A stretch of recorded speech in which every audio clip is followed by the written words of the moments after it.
All right, welcome to the Eric Tries Too Hard podcast, episode 133. I'm here with Hana Michels, comedian, comedy writer, fellow Hard Times contributor, among a lot of other places that she contributes that we'll get into as we go. Hana, thanks for coming on the podcast. Thank you for having me.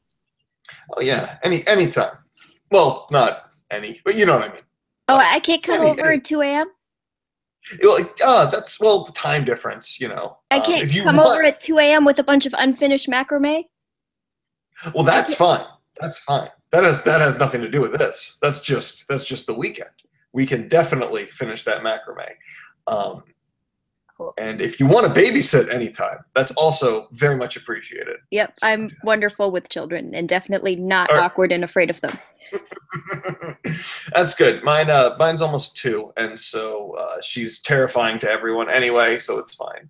But she falls down a lot, and that scares me.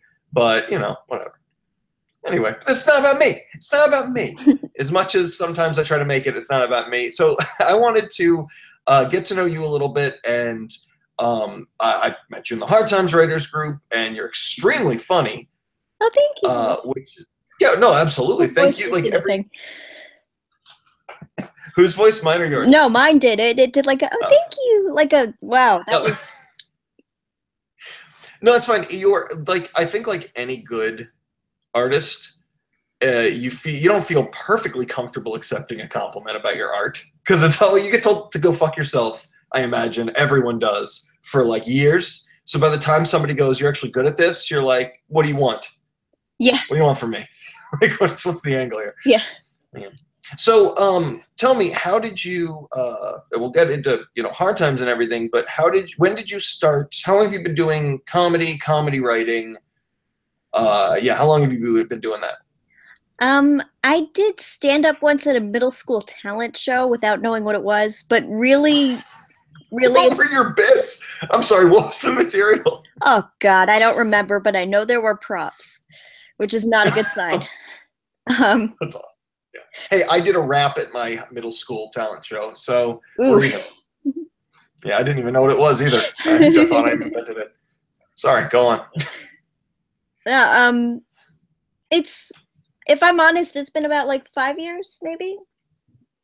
If you're lying, it's been 20. Yeah. Yeah. I probably seriously started at about like 23. Okay, cool. So yeah, it's been about 5 years, and I only just started doing actual writing like maybe a year and a half ago. Oh, cool. Well, it sounds just from so I knew you're funny, and then I followed you on Twitter. It's like, gosh, she's funny. I'll follow her on Twitter. And then I looked at your biography, or like even just a little short. So you've written for Funny or Die, McSweeney's, Paste. I actually liked Paste reading that, and Splitsider, Reductress. Are you kidding me? How are you?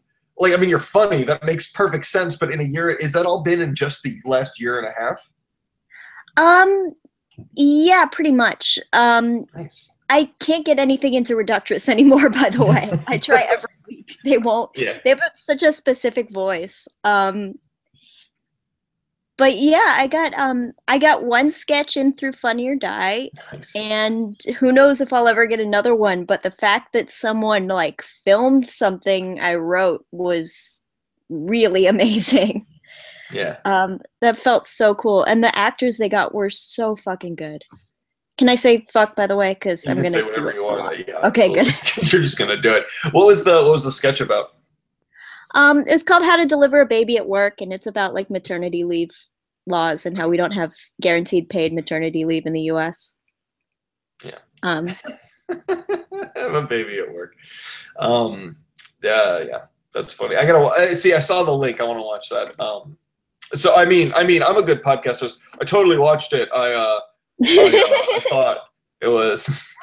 No, that's really cool that you have. If you link to anything off of Twitter, off of a Twitter bio, I'm convinced you're a crazy person. It's fine. Okay, well that makes me feel a lot better. I want to make sure it was real. No, you have like well, even if you're you're so modest. Oh yeah, I haven't gotten anything on Reductors lately, but no, it's been a good year. Well, you have a really solid like resume, and I know that Reductress, as far as in the comedy world, has more like name recognition than say the Hard Times. But like the Hard Times has grown very big, and you are on a goddamn hot streak. So I think like you're doing just fine if you're transferring over from one to the other, as far as the comedy writing is concerned. The All right, Hard so, Times is so getting huge for what a small writing staff it is. yeah, are you being sarcastic because of the giant writers group, or No, no, I don't actually because have there are that. only like maybe 30 active people in that group versus That's places that have a bunch of, I mean, Paste is maybe that size. Paste Comedy oh okay. is maybe that size, about like maybe 30 active contributors, a lot of whom end up writing together. Oh, that's interesting because my first anything into comedy like at all was Hard Times about a year ago, and I bombed for 6 straight months, and then it's been okay ever since. But like I have no frame of reference for anything else, and I don't think anybody else does either. Because I'll talk to stand-up comics, and they'll be like, I'll tell them how many people are in the writers group, and they'll be like, "That's the largest number I've ever heard," and I don't know what to compare it to. So that makes me feel good that like other places are kind of along the same model of having that many active minds in a room trying to create this kind of daily content. I think Um, anytime you're accepting like freelancers, it's going to be a lot of people. Even if not everyone is there all the time, it's going to end up being a lot more people than you expect. Yeah. Well, tell me then, what got you? Let's go back in time, and I'll try to keep this chronological. What got you not necessarily into doing comedy, but what got you into just a love of comedy? Was there a stand-up special you watched? Was there something when you were younger that like really made you go, "I love this art form" in a way that I mean, you did in middle school. You did a stand-up comedy routine. Like, what spurred that, and just your general love of comedy?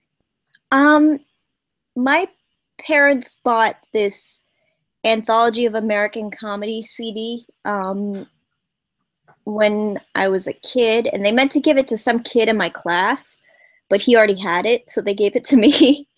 And it was all men, Yeah. and a lot of it was really dated, but I just loved it. I particularly at the time really loved George Carlin.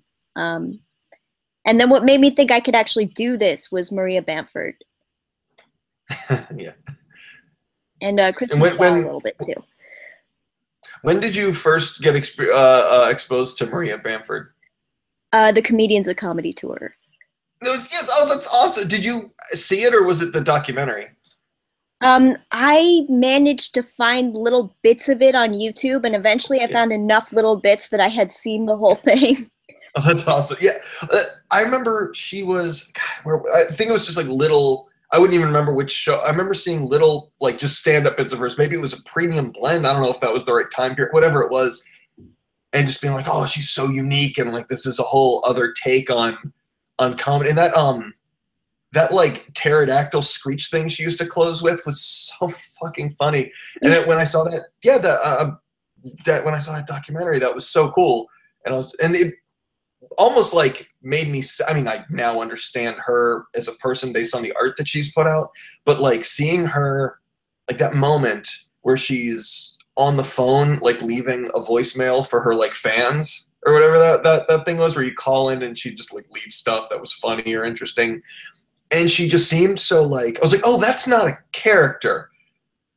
She says a lot of that is part of her. And it was just so cool to see how she found a way to like convert that raw personality into a stage performance. I don't know. She's great. Yeah, Did you see the, that's oh, really cool. That's a all, really good characterization of what she does because it is all her, but it's so heightened and so like tailored to a specific. I don't know. It's great.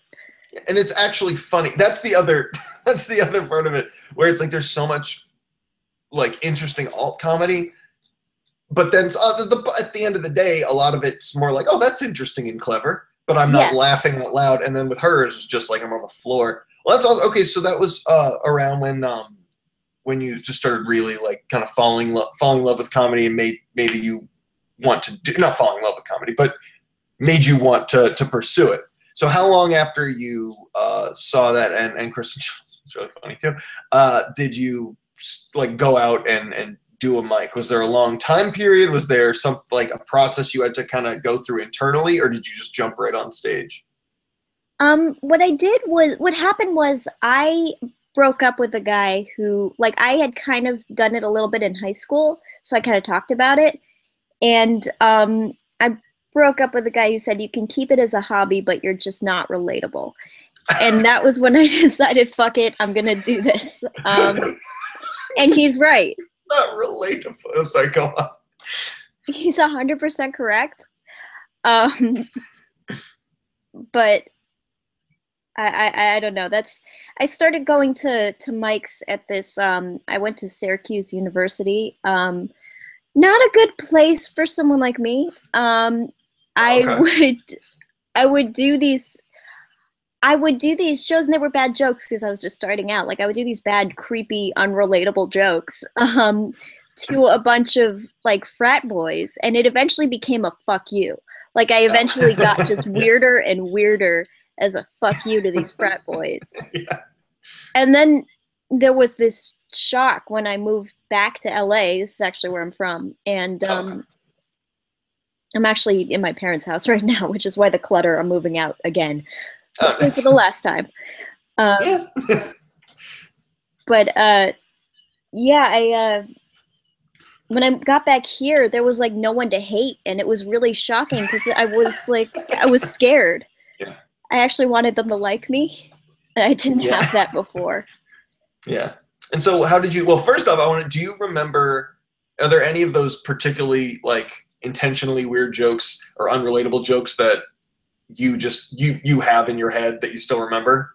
Anything that you could tell me? I had something about, I'm trying to remember.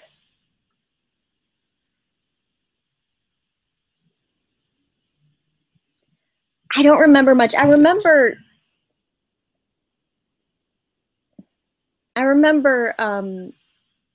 some comeback I had to this dude who was trying to do it, but that's all I remember. Yeah. And that was just, and that was just, that wasn't even funny. That was just snarky. But that was just like, fuck you. Him saying that he was saying women should thank men for ending every war ever. And I got up on stage and went, thank you for starting them too, by the way.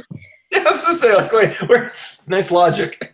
Yeah, I mean, technically he's right, I guess. Well, yeah, if you want to just look at us, yeah, that's like, I was about to dissect that intellectually, but there's no rationalization with that. Yeah, now, no, he was saying because it's called Dawn of Man, like he doesn't, it's mankind, it's Dawn of Man, meaning mankind. I don't know, I was an anthro major. Oh, he said inventing fire, we should think, because he was there. Yeah, because I have a friend, he does a bit about how people like shit on like Africa for being a third world country. And he says it's offensive because it's like oh, what did they invent? It's like, I don't know, fire, walking upright, human fucking beings. The Mike Moran joke, everyone, just regular listeners know who that is, and I promise I'm not trying to get a laugh off of a much funnier person than me because of that. So I'm very defensive with my listeners. Don't mind me. Fuck you, listeners. So okay, so you came back. That's actually a really funny and I like honest point of like, I got back to where there wasn't people to hate, so you had to retool. So what did you kind of do going forward from there? Now that you're actually like, I kind of want to make these crowds happy because they're not pieces of shit. So how did your comedy transform in that time? I had a lot of anxiety that I didn't know how to work with for a long, long time. And now I think I'm doing a lot more humor about mental illness. Oh, cool. So it's kind of gone in terms of like being inspired by Maria Bamford. It's kind of like finally it's gone back there. It's so in the beginning it was a lot of like, it was a lot of like introspective stuff just because my parents are shrinks, but I didn't really know how to like package it, and I didn't really know how to recognize it. That's interesting. So I'm in the psych field, and I've been trying to. I think anxiety is so fascinating because it is like an evolutionary need that has kept us safe for so long. But it's like right now we're in this place where our culture and technology is so far past our evolution that we're like flying in planes with the mentality, with the biological mentality of I have to escape that lion. And to me, there's something, I don't know, but how did you manage to package that? Let me take notes. How'd you manage to do that? I don't know. I've got I just pitched a Snapchat show for cafe.com called How to Be PTSD Lightful. And it's just like tips for living if you're, say, afraid of all men and need a pillow boyfriend. It's, I don't know. Yeah, I think it's really just for me. Hopefully someone else will like it. Yeah, or they'll pay you to make it, and then you could just watch it over and over and ring up that. I don't know what's the equivalent to like Spotify. I guess YouTube monetizes it. You can just watch it over and over again and make your money back. Pretty much. Yeah, well, that's. I was gonna say that's cool. I mean, not the fear and anxiety and PTSD, but that's a cool idea for a show. I think. It's really more about anxiety than PTSD. Like. Yeah. I don't know how much I can make weird nightmares funny. Just because anytime you talk about dreams, no matter what they are, people just zone out. But I don't know, maybe. Yeah. If I could record the noises I make when I have those weird nightmares, but I don't know when they're gonna come. you just put a recorder by your bed, and then you could you take a video, split screen. One side is filming you sleeping, having what I assume looks like a night terror, and then you on the other side narrating what was happening in the moment. That would be my dream show. Yeah, that would be my dream. That'd be pretty good. But I like how that's so cool that you're pitch. Okay, so I'm trying. Here's what I'm trying to piece together right now. You got a great comedy resume. Okay. You're casually describing pitching actual shows. And you're in LA, you got a shit ton of Twitter followers. It's just a Snapchat show, and I can tell you the cheat I used to get those. They're all real followers. But I believe it. Absolutely cheating. Well, because you put out all these, your tweets are funny, but they also get a lot of retweets and favorites. Yeah, what's your cheat? I would love to know. Well, I won't tell you on here because then everyone will do it. I'll tell you when. Oh, my bad. Oh, yes. There. I win. Suck it, listeners. To me, you, none, not you. Listeners. Okay, so the well, that's okay. So what I guess what I'm trying to gather is like, I don't even know how to ask this other than just say, how successful are you? Like, where are you in the? Much less than I appear. Okay. I don't know. Dude, when I asked you to do the podcast, I was like, she's funny and she's in the Hard Times group. That's all. That's that. And then I started like digging. And I was like, holy shit. So I'm just curious. So are you able to make a living off writing and comedy full time? Do you still have to do the whole day job thing? What's going on with that? I'm kind of in between. I take short-term assistant jobs and stuff like that, and then the rest of the time I'm making freelance money. That's great. God, you're piecing together, even if it's just some of the year, you're piecing together like livable money on freelance jobs. That is extremely impressive.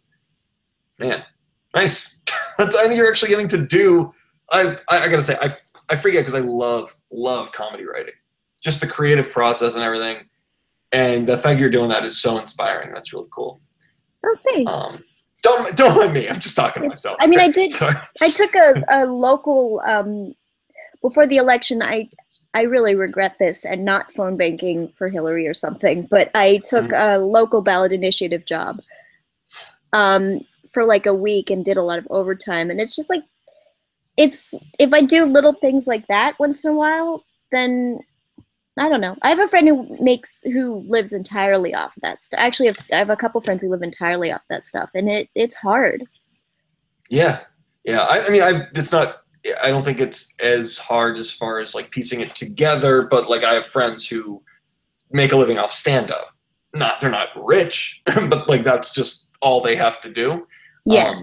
But it's like, but yeah, even that, which is typically more steady than like a freelance job, is still just so fucking hard. Well, that's what. Oh yeah. So with the freelance, is it because you are just like nonstop pitching? Is it really? It really is just like, correct me if I'm wrong, but it's really just it's all based on merit. Like you are as good as your last article, correct? Or do you have anything that's like, or do you find things start to kind of go, all right, they're accepting something every so often, or is it really just no, I have to have home run after home run, or I don't eat kind of thing? It really depends on the place. Paste is really trusting with their writers, and I That's love cool. that. They're really cool about, like, you can pitch stuff about comedy, like serious articles about comedy or parody. Mhm. Whereas Reductress, I mean, they don't pay, so I guess it doesn't matter in terms of that. But actually, no, they're going to start paying, but it doesn't matter for me. you, yeah. But they they took a couple things when they didn't have a very specific voice, and now they're not taking things because they've kind of developed a very specific voice that my stuff doesn't necessarily match up to. Oh, okay. But I don't know. Yeah. I think the hard times is kind of, it's kind of cool because we get to create that voice right now. Yes, it's been just going along for that ride, and I got there like a year late. Like going along for that ride has been so cool, and just watching how things like develop, and it's like it even reminds me of like sites that I'm just a fan of, and Yeah. seeing these sites where I'm like, oh wow, this site was actually a lot different 2 years ago, and then I'm looking at Hard Times, and I'm like, when I started reading it almost 2 years ago, or how I mean whatever it was, like year and I don't know. But it was like it's now I see it so different, and seeing it from the inside out is real. It's a gift in and of itself just to like be able to be a fly on the wall, even when I'm not getting something picked for a pitch for like whatever a pitch for a topic or whatever it is. It's still just like, oh, that's really fucking cool to watch. Like that's so cool to see that happen. How did you get involved in the Hard Times, and when did you get involved? Because you just like, which was impressive and made me very laugh, hilarious. I don't know exactly how to combine it, but I was like, this person is so good. Anyway, I'm gonna stop doing that. But yeah, when did you start doing Hard Times, and what got you to start writing for it? I was a fan, and I went on the website, saw the submission email, and just sent a bunch of headlines, and then a sample article that wasn't, it wasn't a music article. It was like a subculture article. It was like orgy disbands over discussion on philosophy of polyamory or something. I had I had just broken up with a dude, and his poly friend was hitting on me, and I wanted to go to his wife and be like, I know he's free to do this. It's the way he's doing this that's not cool. Yeah, But yeah, that's kind of where that article came from, just making fun of this dude. that's really funny. That's what I find like. Article pitches that I've had were ones that were like they stemmed from something real, and then I thought of the pitch based on what was real, and then the direct pitch was like, oh, it usually stemmed to something much better, which sounds like yours, which was just like, okay, I want to comment on this, but then you found a new angle with the the philosophy of polyamory would be boring enough to break up an orgy. Controversial enough to break up an orgy. I think that's really funny, but that's really cool how it always like the thing you are inspired by or disgusted by, in the case of your headline. Yeah. It's Mhm. it's one of those things. It's like oh god, polyamory is one of those things that's great in theory, and then you actually meet these people, and it's like, oh, you're ruining it. Yeah. It's like every time I hang out with communists, right? Am I right? Come on. Do you that's funny. Do you remember I wish I could remember exactly whose this was because it was so good, but it was like local creep enthusiastically sex positive. Oh God, what was that? That one was so good. Also, straight edge guy, biggest scumbag in every other way possible. That was another one that was very. Yeah, enthusiastically sex positive. That was Mark Turner, of course. Mark is friggin' genius. Polyamorous guy with ukulele explains feminism to young women. That was a good one. That's a great one too. God, such good. That's one of the things like you brought up. How by the way, that local creep article, the guy in the picture I think is another one of the writers, if I'm not mistaken, and he's posed for some crazy shit if I recall correctly. But that guy looks just like a friend of mine who has used to have when he was younger had a reputation of being like the scene creep who would just hit on everybody, like girls too young, girls like moms of girls, like it didn't matter. He was always talking to everybody, and like everyone kind of saw him as non-threatening, but they're like still creepy. So when that article popped up, before I even wrote for Hard Times, everyone thought it was just him, and they were like, "Oh, that's you. You did that." Anyway, well, you mentioned that you pitched that as wasn't music based; it was subculture based, and it's cool because that's exactly kind of the not direction, but like the addition that Matt and and Bill and Ed and the rest of the guys at Hard Time really wanted to strive for, is like, how do we tackle more subcultures? And that's one thing I love about the Hard Times, just as a fan of it, is that there's some subcultures that I have no experience or knowledge in, because I'm married, especially with like the new dating stuff and a lot of poly. I'm married and I've been with my wife since we were like 19. And so I'm so far out of this game that like seeing those things make me lose my mind laughing because I have no other way to like access it. And I think it's really cool that like the site's bringing attention and comedy to those places. And you seem to be spearheading a good chunk of that. I obviously won't read any of your pitches, but just today I was reading like 3 that were fantastic. But yeah, absolutely. Did you okay, so putting that all together, kind of, so what are you kind of focusing on going forward? Is stand-up the primary focus? Is writing? Is show running? Like, what's your idea on that? Definitely writing. Stand-up, I'm kind of okay at, but at the level the amount of material I turn out is just, it's not enough. It's not, it's never going to be my primary thing anymore. I think the reason I started stand-up was because I watched a lot of sketch shows and sitcoms, but I didn't have friends to do those with. And now I do, so yeah. Oh, that's now cool. So I can do those things. In addition to writing, are you performing in sketches? I'm writing a lot of sketches. Okay. I was going to say, because I don't write as much stand-up, but it's just like the work output from you does not seem to be the problem. It's that you're focused elsewhere. That's really cool. Well, the performance output, I think, is the thing. I don't know. I get nervous. Yeah. Yeah, but it's been every time I go on stage, it's great, and it's just the beforehand. I don't know. Sometimes it's not worth it. If I can just write and have someone else do it and get that same like narcissistic gratification, then I might as well let someone else take that. See, that's working smart, is what that is. Yeah. Now,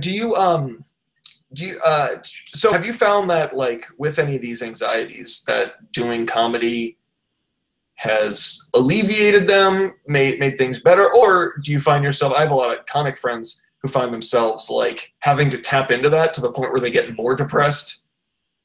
It makes for better material. Like, as far as mental health stuff, have you found any change in that with your writing? This is gonna sound super sad, but like I have something to live for when I don't have anything else. Because sometimes I do, and sometimes I don't. So Yeah, that's the thing that really changed with comedy. I have something that I'm working towards, and I think I'd graduated in anthropology. Everyone in my family's like super successful and academic, and I graduated in a field with zero jobs. I didn't want to go to grad school. Like I was never particularly good in school. Um, everyone everyone else in my family is just so accomplished. It's kind of ridiculous. Um, it's really ridiculous. Fuck them. God. I was grounded once for getting a C for 8 months in chemistry. No. Chemistry. It's not easy. Wait, I'm sorry.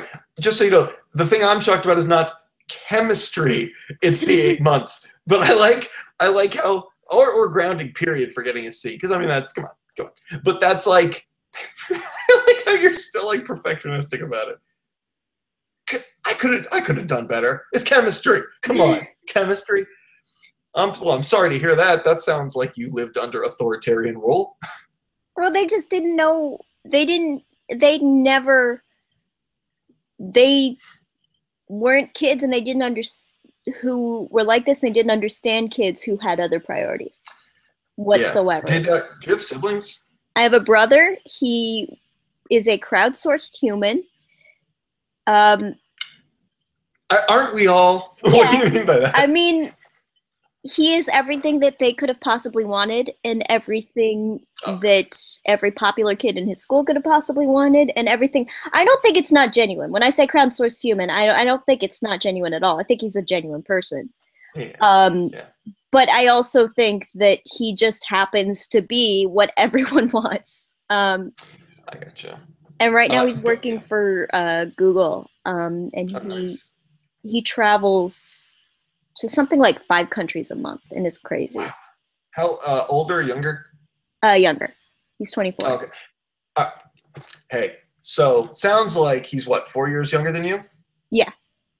Yeah, I got a sister who's 4 years younger than me, who's like knocking on the doorstep of a VP at what's it called? At Expedia. Yeah. And I got super successful everybody else in my family. My wife, everyone in her family. Damn. With like a decent job and a master's degree, and everyone looks at me like I need to get my shit together. So yeah. I got your back. All right. And like, you creative people, article, we have a different timeline for this shit. Yeah, never. Well, no, yes. You had a good article on your little website go up. 15,000 social media shares. And like, oh yeah, how much did you get paid? $15. Shut up. Go to hell. This means something to me. Yeah. Yeah. Well, my dad is a famous jazz musician. You'd think he'd understand, but he's been getting like he's from the time where people paid for art. I don't know if you remember that time. I don't. Right. And so it's, God, that's what I know this is it's not specific to like older musicians. It's just specific to parents. But there was some Hard Times article recently. I'm blanking on the exact title, but I related to it so much. It was like, I remember. I know what you're talking shouldn't your band be getting paid more? Like, I don't know. The parent always asks. Yeah. Dad says you should be getting paid for these shows. Yeah. I remember this. Yeah. I think somebody else made a comment on it that was just like, you should play more 70s covers. Every band I've ever been in has had a parent walk through, because we always practice at drummers' houses, and drummers notoriously live with their parents, and they always come through and just be like, you should play more Skinnerd. But, ugh. Anyway, did you ever do anything music related? No, I tried to learn drums from my uncle, who is the Pete Best of Generation X. He got the chance to drum for Jane's Addiction, didn't take it. He got the chance to drum for Red Hot Chili Peppers, didn't take it. lot of music with Dave Navarro, which is, by the way, my middle name and my last name. So that's weird. Anyway, but that's crazy. He got a short stint drumming for the Untouchables, and he had his own band. And yeah, it was. Like, yeah. If you weren't into the band, LA mod scene in the '90s, you don't know who he is. What? No, it's just you're like, oh, and he had his own band, and like all these. It's like, oh, was it The Roots? Is he Questlove? It's like, geez, he sounds so accomplished. That's what I bet he's got some stories. I think they were good. What? Say, sounds very accomplished. Like that's. Or I bet he has a lot of stories. That's what I'm saying. He does. He does. He's a screenwriter now, and he turns all of that knowledge into. God, that's awesome. God damn it, that's awesome. Anybody? Fuck. Where's his biopic? Like, I want to see good music biopics. I think he's pitching a series actually. Yeah. That's about that scene in LA at the time. That's cool. Yeah. God, that's awesome. I know a friend of mine, his dad, God, I'm gonna butcher stuff. His dad played like he filled in for Red Hot Chili Peppers. I want to say drums at some point, maybe guitar. I don't remember, but it was some like small thing. But he was like a tech or something, and just had put out this like biography or autobiography that had all these crazy stories from that, which I need to get my hands on. But that whole scene seemed wild. Was there any like Drunk Live, any like Dead Kennedys connections? Because I know that they were kind of like that crossover where a lot of those bands you listed behind the scenes had a lot of ties with them. Any of the 80s punk stuff that he was into? I don't know. I think he was more mod, but I don't really know much about that time in his life. That's really cool. I don't know. Yeah, it'd be interesting to find out. No Doubt used to open for them. Back here, really? God, that's cool. And you get back here on this podcast. Yeah. Third-hand stories about your uncle. That's the new format. No Doubt used to open for No Doubt's one of those bands who like, and just like nowadays you have that same thing with bands like Fall Out Boy and Brand New, where literally every person I meet had a band that played with those bands because they were just on the road hustling. Yeah. Yeah. Well, let me ask you this: what music are you into? You're the first Hard Times person I've talked to who had like very little, if no, music ties personally. So I'm curious, what do you listen to? I have barely. Here's the secret: I have barely any music knowledge. I know fucking nothing. I know that's a an lot Operation about Ivy song, I think. And I listen to a lot of that. I think I tried to pitch something that was like girl fight erupts over how many R's in Riot Girl or something stuff like that. I don't know. Yeah.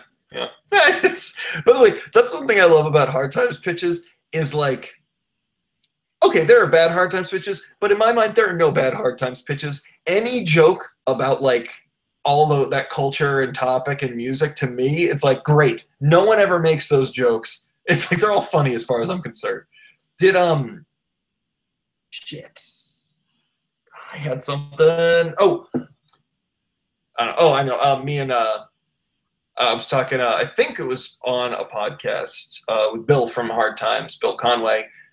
We kind of realized as we were talking that like we've stopped listening to music and just replaced it with podcasts.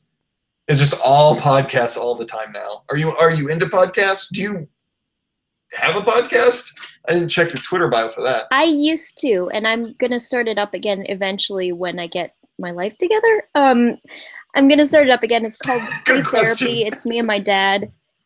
Oh, cool. My dad. I'm gonna stop interrupting you. That's fantastic. Tell me about it. My dad's like a best-selling self-help author, which is especially weird because his books are geared towards creative people. So I'll do shows with people who read my dad's book. And it's really, it's weird. But it's cool. For a self-help dude, he's really cool. And he's really, really, really great about taking shit from me. especially That for sounds cool. being a baby boomer. Where do you have old episodes of this podcast up? Like There are 2 episodes, and then we stopped. And 1 episode got lost. It's just like actual somewhere therapy on my ex-boyfriend's yeah. computer. Oh, yeah. And hopefully, I have a Zoom. We need to buy mics, and hopefully, we'll start up again. We would have That's comics awesome. on. That's. Let me ask you this: do you know how good of an idea that is? I do now because we only had 2 episodes, and people were really enthusiastic. Yeah. Like that's one of those concepts where like, yeah, why the hell didn't I think of that? That's a great idea. And it's the fact that he is a revered therapist or whatever terminology you want to use for that. And you have deities, and then you have your own dynamic that you've kind of alluded to just in the subtext of this conversation. That all sounds like it's perfect, it's natural, and it would be interesting. What you said? What'd you call it? Therapy with my dad? It was free therapy. Free therapy. I'm not sure if it's technically legal. Well, I'm sure if for entertainment purposes only. Yeah, that's what it is. Yeah, it is. Dude, we've been very clear about that. That's why, just not to bring it back to the hard times too many, whatever, but like that's the one, like just the satire and parody laws. Okay, so I know you say you don't have a lot of music knowledge. Do you know about like the history of the label Victory Records scamming their artists? A little bit, not. That's basically it. Yeah, they scam their artists. Great bands are on that label, including my favorite band ever, whose lead singer kind of voiced out against them, set up a lawsuit to get back God knows how much in royalties, and the head of Victory Records is now suing him for $1 million and is effectively, like through litigious ways, stopped my favorite singer from releasing any music. So and he's the guy from Victory Records is a very litigious person, and through hard times I have taken after nasty comment like at this guy, and all I can think is that whole like just like yours, just for entertainment only. It's just like that blanket protection of parody, which fuck, Trump is going to get rid of parody. Oh God. there's no way parody lives through. No, he's too insecure. I saw a really funny. I think it was a Facebook post or a tweet or who knows. They're all linked anyway today. From somebody on my feed about like it was something like, can we all stop criticizing Trump for going back against his campaign promises? Like, isn't it a good thing that he's not going to do any of that shit? Yeah. Like that's Anyway, let's steer away from sad topics and talk. Yeah. Do you have anything? So I guess can wrap up. It's been almost an hour, I think, and I've really enjoyed talking to you. Thank you so much for coming on. Do you have any plugs or places we can find your comedy or any? I'll be posting this. I'm going to try to get it up by the end of the week. If you have any shows coming up or anything that might be getting released soon, let me know. Yeah. Or say it now. I mean, yeah. Let me look it up, but I definitely that cafe.com Snapchat show every Wednesday. How to be PTSD delightful. I don't know where it's going to go. I don't know how dark it's going to get, and I'm sorry. But that's definitely out there. Let's see, I get back into doing shows on the 13th, and that's when I have Blam Blam Blam in K-Town in LA, and then I'm doing a roast battle at 11 p.m. Oh, nice. And I need everyone to know that if you go to that roast battle, that he asked me. I just need you to know that. Oh, this is going to be brutal, I imagine. I feel really, this is like I did a battle in New York, and this was someone who had never done roast battle and didn't know how brutal they get. Yeah. And I still feel bad about it. I also didn't know the guy, so it was like all fat jokes. Oh, well, you got to go by what you're looking at. I mean, that's all you got, really, if you don't know him. No, wait, is this roast battle in LA, is this at the Comedy Store, or is this like an offshoot? This is at the Comedy Store. Fuck, that's awesome. Okay, so you're like actually, and was this the is New my York? first. Oh, this is your first. Okay. In LA. Yeah, I was in New York when it blew up. And was the New York one you did an offshoot, or was that the Roast Masters that like Louis J. Gomez hosts and all those other like celebrity people judge, or was it just an offshoot? It was kind of an offshoot. There's some internal drama that I don't understand. I know. That's why it's whose idea was this and who should be making money and blah, blah, blah, blah. Yeah. I don't want to get involved, I guess. Makes sense. I'm just happy that you're performing on especially at the store, like such a prestigious like show. What's funny is like I can battle someone who's actually like capable of writing these next. Yes. Yeah. Danielle Perez, if you're listening to this, let's do this after. She's Danielle Perez, big fan of the podcast. Huge fan of the podcast. She's one of the 200 listeners, probably. I started almost out of necessity because this place I was doing shows at was so rowdy. I said, fuck it, I'm going to host a roast battle. And we just called it something else. And it's the standard format, but we added changed a bunch of stuff around just to try to make it a little unique. And so I've been doing that every month because the room is just so rowdy that like the only thing they have the attention span for. Right. And the way to not have them heckle all the time is to watch people just brutally shit on each other. And so whenever anybody in the crowd acts up, it's already the vibe. So when a comedian just rips them in half in the moment, it's just anyway. But doing those, it was funny because there's, like you said, there's all this kind of who should be doing the roast battles, who's qualified, who started, who this, who that. And when I started doing these roast battles, I'm in Maryland, a bunch of people are like, oh yeah, I remember we used to have those every weekend in DC like 4 or 5 years ago. I was like, oh, so apparently this is not a new thing. This is something that's been going on for quite some time. Yeah. So pretty cool great format. Yeah, it is. Fantastic format. I'm glad it's blowing up. I know some people have their issues with it because some people don't like insult comedy, but whatever. For what it is, that's like some of the best use of insult comedy I've ever heard of. Oh, for sure. I mean, I've had my ex is really good at them, and I've had my rape brought up. Like I've had awful shit brought up against him. That's a little over the top. Oh. I didn't care because once it gets to a point where I cared. It kind of bothered me, but it gets to a point where a joke is funny enough and nuanced enough where it doesn't matter. Like the joke wasn't like, haha, that happened to you. It was more like, here's a horrifying thing and I'm going to compare it to you while acknowledging how horrifying it is. So it's a different, if you know how to write a joke about horrible subjects, the meanness is even starker if you acknowledge, if you acknowledge like how much certain things affect people's lives. Yeah.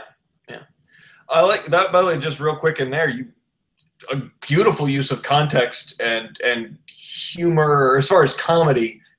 Like it seems like what you're saying is in those situations, comedy, the funny and context trumps like just the meanness kind of thing. Yeah, it definitely depends on the person, and everyone has the right to have whatever reaction they have. But definitely you're going to get a better reaction if you understand the depths of a subject, and really, if you're going to joke on a subject, really you better fucking yeah, and it has to be funny enough to kind of Oh, absolutely. You're taking that major risk. I think it was last maybe 2 roast battles ago, I had 2 people going up in the first round, and they're good friends. And the first joke, this guy comic said to the girl comic, brought up how her, like, I don't remember. I don't think it was a fit. Something like emotionally abused or whatever, or something. And then she fired back with like, "Oh, okay, I guess we're gonna talk about your dead mom now." That was the vibe. Where they both, like, she went in like, "This is my friend, well, whatever," and then he was like, "No, this is my friend, so I'm gonna hit as hard as I can." And when he did, she was like, "Well, I guess I'm gonna hit as hard back." And everybody loved it, even though people were talking about each other's like deepest, most like miserable, like, you know, things, because they were doing it in the proper context. Yeah. And it was funny. Those battles are the best. Yeah. When it's best friends, when it's really close people. Oh, yes. Those are the best. Recently, somebody put up a shit ton of old episodes of Tough Crowd with Colin Quinn. And so I've been watching through a bunch of those. And one of the big things that they point out why that show worked as opposed to every other show that tried to rip it off after it was canceled was because they are friends. They knew each other. This was like them bringing the table to TV, and that's what made it funny. And that's why I think that, to your point about the roast battles, it's like when everybody's friends, knows each other, and has the common goal of having a good show, then that's where greatness comes from. Not, you know, anybody can make fun of somebody else's appearance. That's not whatever. All right, so anything else? Where can we find you on Twitter, your website, any of that stuff? My name is spelled kind of weird. On Twitter, it's at HJNAMICHELS. And same thing, it's HanaMichels.com.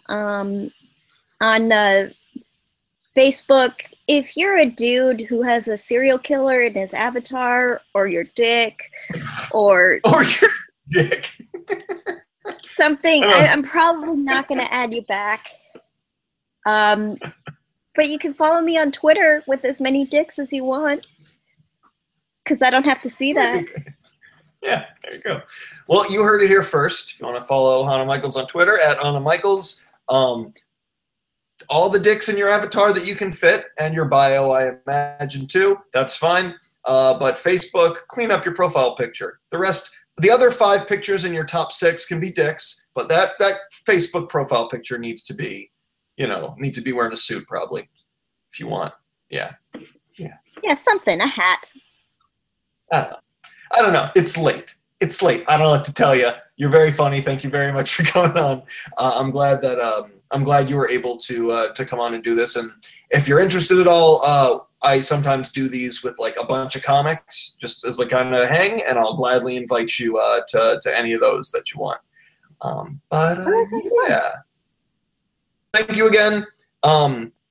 If you wouldn't mind hanging on, I want to get that Twitter secret. Yeah. All right, sweet. All right, well, all right, that's the end of the podcast, episode 133, Hana Michels. I'll catch you next week, probably. All right.